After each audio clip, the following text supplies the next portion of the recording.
Hello दोस्तों, कैसे हैं आप लोग। दोस्तों आई होप आप सभी अच्छे होंगे, स्वस्थ होंगे, तंदुरुस्त होंगे और अपनी तैयारी मन लगा के कर रहे होंगे। दोस्तों आज मैं हाजिर हूं आपके सामने एक नई वैकेंसी अपडेट लेकर के। दोस्तों आज बात करेंगे Delhi subordinate service selection board यानी कि DSSB की। जी हाँ दोस्तों, आपको मैं बता दूं कि DSSB यानी Delhi subordinate service selection board ने तमाम पदों के लिए जैसे कि lower division clerk, junior assistant stenographer, grade 2 junior stenographer Hindi English, lower division clerk कम टाइपिस्ट, जूनियर स्टेनोग्राफर और असिस्टेंट ग्रेड 1 जैसे कई सारी पोस्ट के लिए यहाँ पर भर्तियाँ निकाली हैं। जैसा कि आप देख सकते हैं, ये सारी जो वैकेंसियाँ हैं उनकी डिटेल नोटिफिकेशन है ये। इसका जो लिंक है वो आपको मिल जाएगा वीडियो के डिस्क्रिप्शन बॉक्स में। आप देख भी सकते हैं, पढ़ भी सकते हैं और मेरी यही राय रहेगी कि फॉर्म फिलअप करने से पहले ज़रूर आप उसे देखें, पढ़ें, उसके बाद अपना फॉर्म भरें। फॉर्म कब से स्टार्ट हो रहा है तो आप देख सकते हैं, मैंने हाईलाइट कर रखा है। जो एप्लीकेशन स्टार्ट है वो आज से स्टार्ट हो गया है, यानी कि 9 जनवरी 2024 से ये एप्लीकेशन स्टार्ट हो गया है। लास्ट डेट जो होगी वो 7 फरवरी होगी। जी हाँ दोस्तों, 9 जनवरी से लेकर के 7 फरवरी तक आप ये फॉर्म फिलअप कर सकते हैं। ठीक है, उसके अलावा देखिए ये जो पोस्ट हैं, कौन कौन सी पोस्ट हैं, इनके सापेक्ष कितनी वैकेंसीज हैं, ये भी आप यहाँ पे देख सकते हैं और किस डिपार्टमेंट की पोस्ट है। तो ये यहाँ पे एक चार्ट दिया हुआ है, इसमें आप यहाँ पे देख सकते हैं। जैसे ग्रेड 4 जूनियर असिस्टेंट, ये सर्विस डिपार्टमेंट, पे लेवल 2 है इसका, 1672 वैकेंसीज की आपको देखने को मिल रही है। और थोड़ा सा नीचे आएंगे, यहाँ पे देखिए टोटल वैकेंसी है। थोड़ा सा नीचे आएंगे ना तो पार्टिकुलर वाइज हर पोस्ट के लिए यहाँ पर डिटेल में जो है सारी जानकारी दी गई है। अब जैसे बात करें, पहली जो वैकेंसी है जूनियर असिस्टेंट ग्रेड 4 की सर्विस डिपार्टमेंट, 1672 टोटल इसमें वैकेंसी है। अब देखिए यहाँ पे इसेंशियल क्वालिफिकेशन क्या मांगा गया है। तो सबसे पहले आपके पास क्या होना चाहिए, 12th पास। अगर आप इंटरमीडिएट पास हैं, अगर आप 12th पास हैं तो इस फॉर्म को आप भर सकते हैं। लेकिन उसके साथ एक रिक्वायरमेंट और है कि आपके पास हिंदी में या इंग्लिश में, माफ़ी चाहूँगा, 2 ऑप्शन है, या तो हिंदी में हो या तो इंग्लिश में। अगर हिंदी में टाइपिंग है तो 35 WPM की स्पीड होनी चाहिए, और अगर अगर इंग्लिश में है तो 35 WPM की स्पीड होनी चाहिए, और हिंदी में है तो 30 WPM की स्पीड आपकी होनी चाहिए। इसके अलावा अलग से कोई डिग्री आपके पास नहीं है, नॉर्मली बस इंटर होना चाहिए और ये टाइपिंग स्पीड होनी चाहिए। पे स्केल देखिए, पे स्केल भी लेवल 2 की जॉब है, अच्छा पे स्केल है। यहाँ पे आप देख सकते हैं 19,900 से लेकर के 63,200। तो ये पे स्केल यानी ग्रुप सी की जॉब है, नॉन गजेटेड जॉब है, एक अच्छी खासी सैलरी आपको मिलती है। ठीक है, एज लिमिट की अगर बात करें तो जो एज लिमिट है वो 18 से लेकर के 27 साल तक का है। 18 to 27 ईयर्स की एज लिमिट है। हालांकि अपर एज लिमिट में आपको छूट मिलती है, अगर आप कैटेगरी के हैं, SC हैं, OBC हैं, तो आपको कुछ छूट मिलती है। वो छूट भी आपको मैक्सिमम एज रिलैक्सेशन मिलता है जो आपको मिलेगा अगर आप दिल्ली के हैं। उसके बाद देखते हैं नेम ऑफ डिपार्टमेंट, दूसरा ये भी सर्विस डिपार्टमेंट की ही जॉब है, स्टेनोग्राफर की जॉब है। ठीक है, टोटल 143 वैकेंसी इसके लिए है, और इसके लिए जो एसेंशियल क्वालिफिकेशन है वो है 12th पास, इसमें भी मांगा गया है। ठीक है ना, 12th आपका होना चाहिए। इसके साथ ही साथ आपके पास 80 वर्ड्स पर मिनट इन शॉर्ट हैंड, ठीक है, एंड 40 वर्ड्स पर मिनट इन टाइप राइटिंग। तो इंग्लिश में टाइप राइटिंग में 40 वर्ड्स पर मिनट और शॉर्ट हैंड में 80 वर्ड्स पर मिनट की आपकी स्पीड होनी चाहिए। ठीक है, या ये नहीं है तो फिर 80 वर्ड्स पर मिनट की स्पीड शॉर्ट हैंड में और 35 वर्ड्स पर मिनट की स्पीड होनी चाहिए हिंदी टाइप राइटिंग में।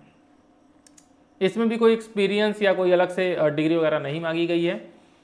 पे स्केल ये पहले वाली जॉब से काफ़ी अच्छी है, पे लेवल 4 है, 25,500 बेसिक पे होता है। तो ग्रुप सी की भी ये भी जॉब है, लेकिन इसका जो पे स्केल है, जो पे लेवल है उससे ज़्यादा है। एज लिमिट सेम है, 18 से 27 साल इसकी भी एज लिमिट है।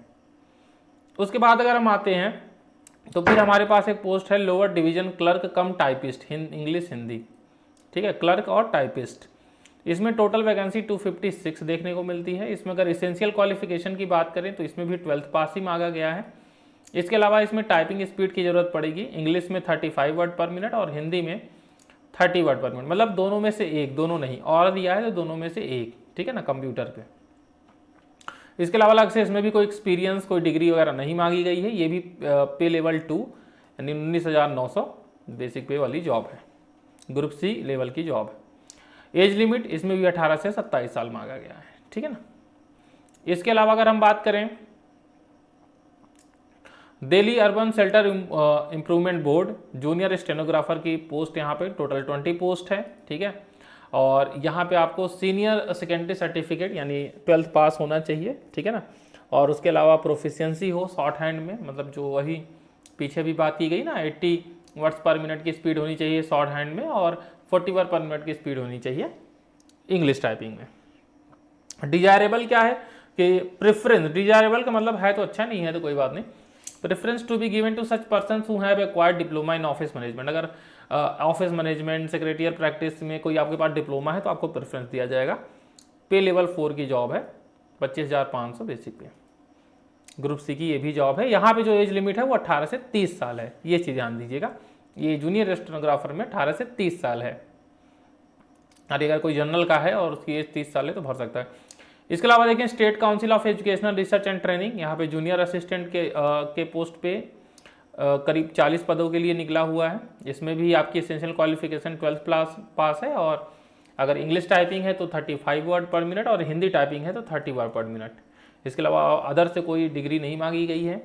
और पे लेवल 2 की जॉब है ग्रुप सी। 18 से 27 साल मिनिमम एज है, सॉरी मिनिमम 18 साल और मैक्सिमम 27 साल ये एज है, ठीक है।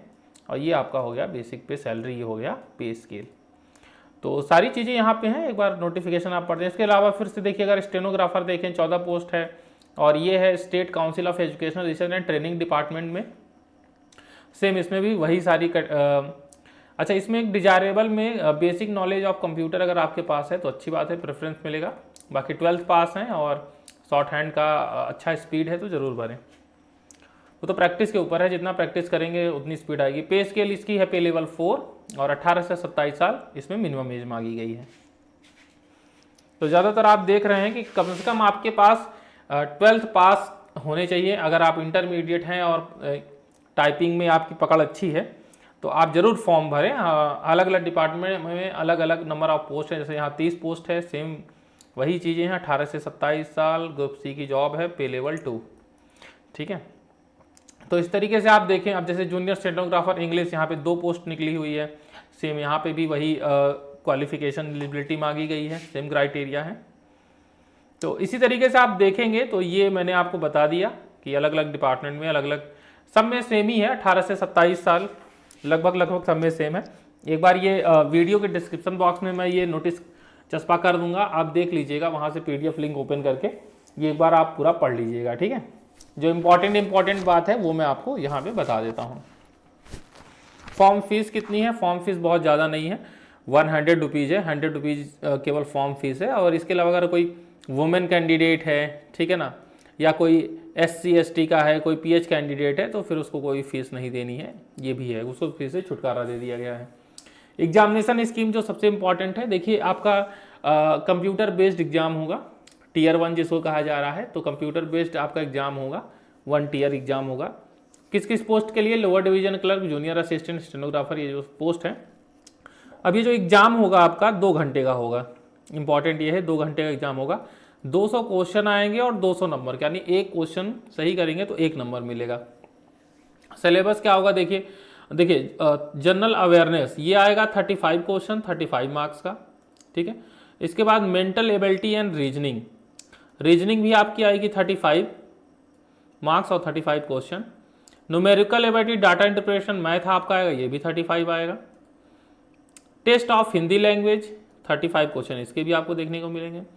Test of English language 35 question और 35 मार्क्स इसको भी देखने पड़ेंगे।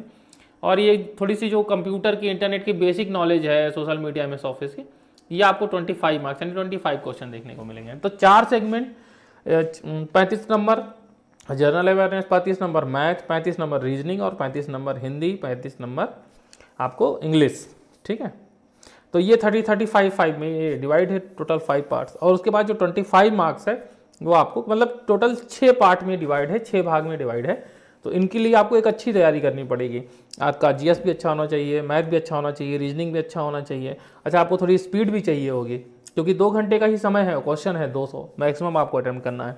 लेकिन एक चीज़ और ध्यान देना है कि यहाँ पे नेगेटिव मार्किंग भी है। देखिए मैंने यहाँ पे दिखा रखा है कि यहाँ पे आपको नेगेटिव मार्किंग भी देखने को मिल रही है 0.25 यानी 1/4। 4 क्वेश्चन गलत कर देंगे तो एक सही का आंसर कट जाएगा, एक सही आंसर का नंबर कट जाएगा। तो ये भी ध्यान रखना है कि बहुत ज़्यादा तुक्का नहीं मारना है, क्योंकि नेगेटिव मार्किंग है। इसके अलावा इसके बाद जो आपका रिजल्ट आएगा उसके आधार पे जो स्किल टेस्ट जहाँ पे रिक्वायरमेंट है तो आपका स्किल टेस्ट होगा। पोस्ट प्रेफरेंस के बारे में भी यहाँ दिया हुआ है कि कैंडिडेट अपना जो पोस्ट प्रेफरेंस भरेंगे वो सोच समझ के भरेंगे, ठीक है। और मोड ऑफ सिलेक्शन वही कंप्यूटर बेस्ड जो आपका एग्जामिनेशन होता है उसी के बेस पे आपका सिलेक्शन होगा। और अगर कई शिफ्ट में एग्जाम हो रहा है तो नॉर्मलाइजेशन होगा, ठीक है ना। तो ये चीज़ें हैं। और देखिए जो मुख्य मुख्य बातें थी वो मैंने आपको बता दी हैं। और एक बार आप नोटिस खुद से भी पढ़ लीजिएगा। अगर आपको कोई चीज़ लगती है कि हाँ इसमें कन्फ्यूजिंग है तो आप हमसे पूछ सकते हैं। बाकी बहुत ही बेहतरीन वैकेंसी आई हुई है, अपॉर्चुनिटी है, अच्छी अपॉर्चुनिटी है। तो जल्दी आप इसको ग्रैब करें।